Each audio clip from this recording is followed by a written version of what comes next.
Hmm. You know, I was actually catching up with some of the lore from the new Magic the Gathering Innistrad set with the new legendary characters and such. I'll link the article down in the tag below, and I'm actually reading a little bit about Olag, and I kind of feel sorry for Olag because essentially Ludovic wanted to create him to be a creature of kind of like a monstrous behavior.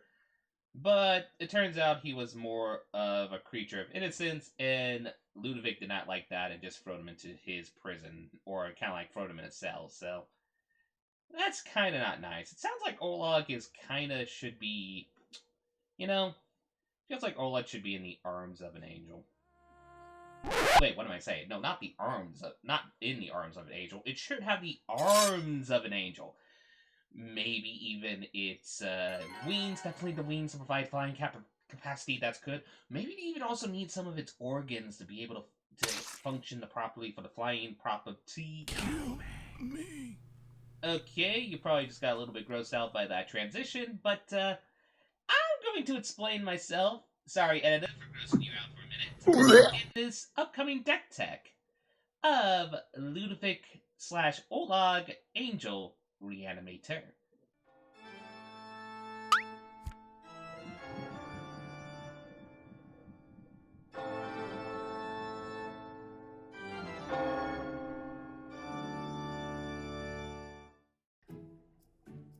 Hello, one and all, and welcome to a reanimating episode of the Brewing Labs. Now, for this one, since we kind of have a little bit of an experimental theme with this deck, we're also doing a little bit of experiment with this video series, essentially. For those who don't know, I actually got a suggestion of seeing what happens if we actually take the deck tech video as well as essentially the gameplay video, separate them from the big video and make them more into biteable chunks. I thought that would be kind of a cool idea to do, so you're going to see kind of like an intro skit here as well as the deck tech as we're going to be going through. And then for the gameplay of the deck, that's actually going to be in a separate video. Now, for the record, both of them will still come out at the same time, so to speak, so no worries about kind of like a delay if you want to see the games in action and all that. This is more just an experiment to see essentially if getting them into more biteable size, how would I phrase it? Biteable size chunks is a lot more better because then it allows me with the deck tech to just essentially allow to more or less essentially use the decks, essentially deck tech to help elaborate on the deck a little bit more, and then just use the gameplay maybe to squeeze in a few more games and maybe show off more interactions. I feel like it would be better for the both of it. It's an experiment, and we're going to see if this experiment is a thriving success. Hopefully like this deck, but let's find out. Anyway, with Angel Reanimator, the primary card we're brewing around with this deck is Ludovic Necrogenius, but most importantly, Olag Ludovic's Hubris. Now, for the basic premise, Ludovic is a 2-free human wizard. Essentially has it whenever it enters the battlefield or attacks, we're going to mill a card, aka we're going to take the top card of our library, put it into the graveyard. We want to put creature cards into our graveyard if we can, especially for the activated ability. With the activated ability, we're going to exile X creature cards from our graveyard, and then we transform Ludovic, X can't be 0, and it can only be activated as a sorcery, but keep in mind with this transformation, it's going to be able to still attack on the same turn it transforms, presuming you don't try to both play Ludovic and transform it on the same turn. Mostly you're playing Ludovic very early, but it transforms into Olag, which is going to be a 4/4 legendary creature zombie. That's going to be a copy of any creature card you exile with the activated ability of Ludovic. And it's going to get a +1/+1 counter for each creature exiled when it goes through this transformation process. So at the very least, since we can only put 5 mana into this activated ability, it's going to, at the very least, be a pretty much essentially a 5/5 because we can only exile like one creature card with it at the minimum. So then it's going to be a 5/5 no matter what. But we can pump in a lot into this. Like we can pump a lot of creatures into this and make this into a 6/6, a 7/7. We can make this into a pretty scary threat with the right deck design, essentially. And that's kind of what this deck's purpose is. Now, for our early curve, we have 2 Blood Cheese first, just for some nice unconditional removal. We're also running a few Shambling gas, mostly just to have creatures we don't mind dying early off the fuel our graveyard to get Like, we're not going to transform Ludovic or Olag into a copy of this, I'm just going to be frank, but it gives us creature cards in the graveyard to at least essentially pump into it a little bit more, as well as get treasure tokens, or even just early, pretty much conditional early removal, essentially. It gives us cards we don't mind exiling with to put additional counters on whatever we copy into, essentially, our Olag creation. We're also running 2 Faithful Absence, Unconditional Removal. We're also running Suspicious Stowaway, as well as the Seafaring Werewolf that it transforms into. But this deck's primary ability is it wants to really play the Suspicious Stowaway. Mostly because it can't be blocked, so it allows us to get a few cheeky points of damage in, which is very, very nice. As well as when it deals combat damage, we draw a card, then discard a card. That's perfect for this deck, since we want to get creature cards into our graveyard. So we do have some late game creatures, so we don't actually mind essentially taking those late game creatures, put it into the graveyard, to inevitably become Olag's copy, more or less. So, great card for the deck. And worst case scenario, if we don't draw into any of those creatures, and we feel like it's a good turn to transform Olag into a copy of this, that's perfectly fine, because as stated before, it can either be from a 5/5, 6/6, 7/7, etc. So if, at the minimum, a 5/5, human, rogue, zombie, werewolf, yeah, a lot of creature types there, that can't be blocked, and whenever it deals combat damage, we do our effect that we want to do in this deck. Very great for Olag to be a copy of. Then we're running free Deadly Dispute, just a really good card. Probably one of the better card draw engine cards we got from Adventures in the Forgotten Realms. We sacrifice a creature when we do, or an artifact. We draw 2 cards and create a treasure token. One thing to clarify with Deadly Dispute. Since we do have some clue generation investigation in the format, whether or not you're essentially at the end of a Faithful Absence or such, you can sacrifice the clue token to actually get a better effect to exchange it for a treasure token and the 2 cards. Just a little nifty note there, just for the record. But primarily, of course, we put this in here because turn 1 Shambling Gas, turn 2 Deadly Dispute, very nice, get a bunch of treasure, early game ramp, as well as card draw. Very great combo in this deck. We're also running free Infernal Grasp, just as our primarily unconditional removal in the deck, just being able to target any creature, we don't mind the life loss, we'll be perfectly fine. And then our board wipe in the deck is the Meat Hook Massacre. This has just been a very, very good card in Standard at the moment. Just being able to have a scalable Languish that then can become an aristocratic kind of engine, very, very nice. While our deck is not necessarily an aristocratic deck to an extent, there is the basic aspect that we do want to have some insurance on our creatures, especially since we're trying to build them to combos and such. And of course, we have stuff like little sacrifice stuff here and there. So we are going to get a little bit of points, chips of damage with the Meat Hook Massacre. But even when we remove our opponent's stuff, getting a life gain, very, very nice. Then we're running 2 Redeem, God of the Worthy. Essentially an angel god, even though technically it's not an angel, technically a god. You know, clarification there. But the basic reason why we put this card in the deck is very simple. Spell lands your opponent's control into the battlefield tapped. That's very, very nifty in this format, especially since no mana is a very, very popular mechanic to play with in the Standard meta. But being able to have our opponent's non-creature spells cast with mana value 4 greater cost 2 more to cast, nothing to sleep on, especially with a lot of heavy in cards in the format. I'm talking about the Eska Chariots, Aron's Epiphanies, Wrens and Sevens, etc., etc. Being able to delay them for a few more turns with the mana increase, taxing effect, very, very nice. And then there are times we are going to cast a shield portion, because the shield portion is very, very good. Helps protect our kind of like combo creature pieces, as well as protect ourselves, since it makes our opponent have to seek 4 mana in. Very, very nice.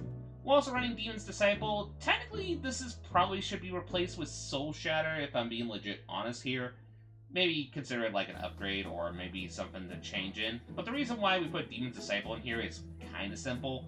We want to have a lot of creatures for the Ludovic combo, so we do have to have creature quote-unquote answers, so to speak. It's the reason why I was considering putting cards in like Malevolent Hermit, which is another way you can upgrade the deck, or maybe make some alterations to the deck, put Malevolent Hermit in the... Not Malevolent, hang on a minute. Let me, I always get the name clarification on this wrong. Malevolent Hermit. I actually got it right the first time. Yee. Anyway, I would actually also recommend considering putting Malevolent Hermit in your deck design, because having a Creature that's also kind of like a mana link, very, very nice. It especially helps the fuels. I was definitely considering that in my first iteration of the deck, but the curve is a little bit rigid at the moment, so this is just our Soul Shatter / deal with annoying planeswalkers as long as we can deal with the creatures early game. That also essentially fuels our graveyard, so very, very nice. We're also running essentially a Legion Angel, as well as the free Legion Angels in our semi-sideboard, so to speak. That way just essentially gives us a card that's a semi-card draw, plus also helps us gum up the board presence. As for our Angels, / also technically a dragon we can change Olag into, we have Lisa, Forgotten Archangel, very powerful card in Standard, just a 4/5 flying lifelink. Whenever another non-token creature you control dies, return that card to its owner's hand at the beginning of your next end step. But if a creature an opponent control would die, exile it instead. This is a very nifty card against some, like, aristocratic matchups. Being able to make our opponents forced to exile their cards, very, very nice. But, as stated before, we're also kind of like a combo deck, so being able to sit by and protect Ludovic and other creatures with the first effect, very, very nice. There's also a cheeky kind of like control combo I put in here, where with Demon's Disciple, you could actually have Lisa on the battlefield. Cast Demon's Disciple, sacrifice Demon's Disciple, Demon's Disciple goes back to your hand, so you have a constantly kind of like a Soul Shatter, like, sacrifice effect, which then is very nifty, because with Lisa on the battlefield, when your opponent's forced to sack, as long as it's a creature, they have to exile it, which is very, very nice.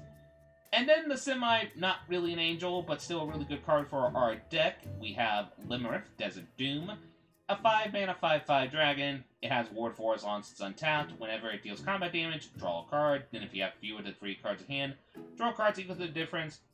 This deck, you kind of empty your hand very, very quick. So having the option of Olag being transformed into Limerick, a little weird to have a zombie dragon, though granted we have Even Death. But it is a nice option to help us restock our hand if necessary. And then the best card in the deck to transform Ludovic into an Olag copy of is Enduring Angel. A 5-mana free flying double strike with pretty much giving you hexproof, but if your life total would be reduced to 0 or less, instead transform this.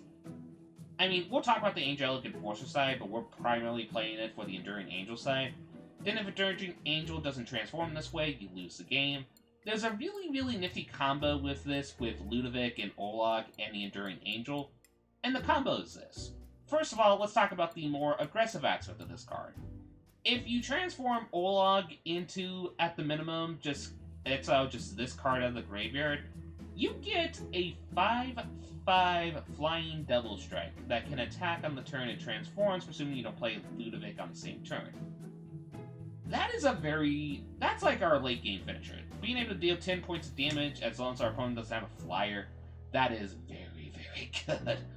But, and also another nifty combo, this combo actually keeps us kind of like invulnerable in a sense, because you would think initially when reading this, you would think that if our life total gets reduced to 0, we're going to automatically lose the game since it can't transform into an Angelic Enforcer. Actually, it doesn't make us lose the game, because due to the factor that Ludovic, when changing into the Oscar copy, it's technically considered in a transformed state. So by the rulings, essentially it's going to look at this and be like, oh, you're already transformed, so we're just still going to do the life effect, but you're not going to lose the game. So you can constantly have it where you can constantly be at free life, which is very, very good. If our opponent can't remove this Olag copy of Enduring Angel, they cannot win the game, or at least through the traditional means of life reduction. Granted, they could still do like Tristan Decaphile shenanigans, but you get my point here.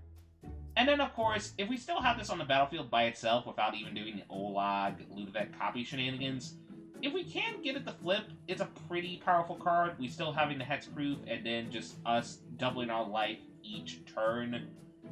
That's very good. That is very good. And then we have 2 wild cards in the deck. Our wild cards in this deck is a copy of Faithful Mending. Mostly I tried originally with my original iterations this deck, tried to go like a 2 of 3 of. But I kind of realized our deck is going to be playing our cards very quick, so this becomes a very, very awkward. It becomes like a good card to help us fuel cards with throw into the graveyard. I think this is more of a good card for control lists where you are going to have cards holding your hand in general. But in our deck, we're playing cards out left to right, so literally this is going to be a time where we're just essentially going to be drawing those cards and discarding those cards, which is not amazing. So I put this in as a one-up because we are going to have those awkward, games where we're going to have to draw a few lands, and being able to discard those lands or discard some creature cards that we need to throw into our graveyard for the Ludovic combo. Very nice. As well as one copy of Siphon Insight. Now, okay, for those who don't know what Siphon Insight does, I'm just going to say it quickly. Basically, when you cast a spell, you're going to look at the top 2 cards of your target opponent's library. You're going to choose one, you're going to exile that specific card, and you can play that card essentially anytime you can legally play the card.